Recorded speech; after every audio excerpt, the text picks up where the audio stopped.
ఒక లంజా కొడుకు అరటిపండు ఆశ చూపించి ఎత్తుకెళ్లి అరటిపండు నోట్లో పెట్టి అత్యాచారం చేశాడు.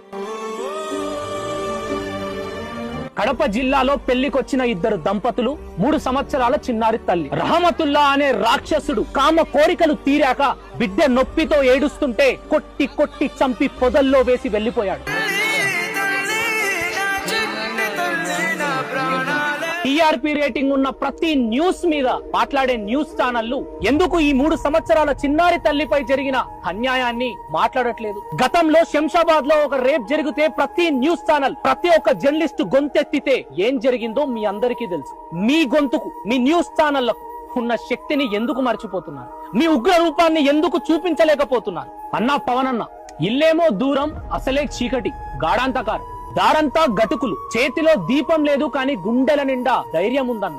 చేతిలో దీపం లేదు కానీ గుండెల నిండా ధైర్యం ఉంది. ఈ రోజు ఏపీలో ఒక 3 సంవత్సరాల పసికందుకు జరిగిన అన్యాయం ఘటన మీరు చెప్పిన ఆ ధైర్యానికే భయాన్ని కలిగిస్తుంది. చట్టం ఒక పసికందును పాపిష్టి ముండా కొడుకు కామ కోరికలు తీర్చుకొని ప్రాణాన్ని తీస్తే జైల్లో వేస్తాం, తిండి పెడతాం, అని మేపుతామంటే మా మనసు ఎట్లొప్పుకుంటుందయ్యా? ఓ పోలీస్ అన్నలు, ఈ బద్మాజాన్ని చంపనీకే మీకు చట్టం అడ్డు వస్తున్నది కదా, ప్రజలకు వదిలేవు. మేం చంపుతాం, ఏమైతుంది?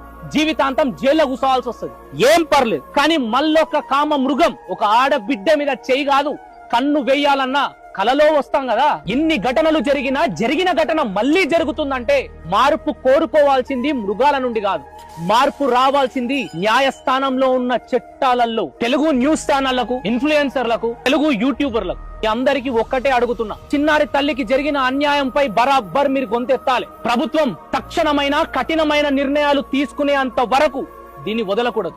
జై హింద్.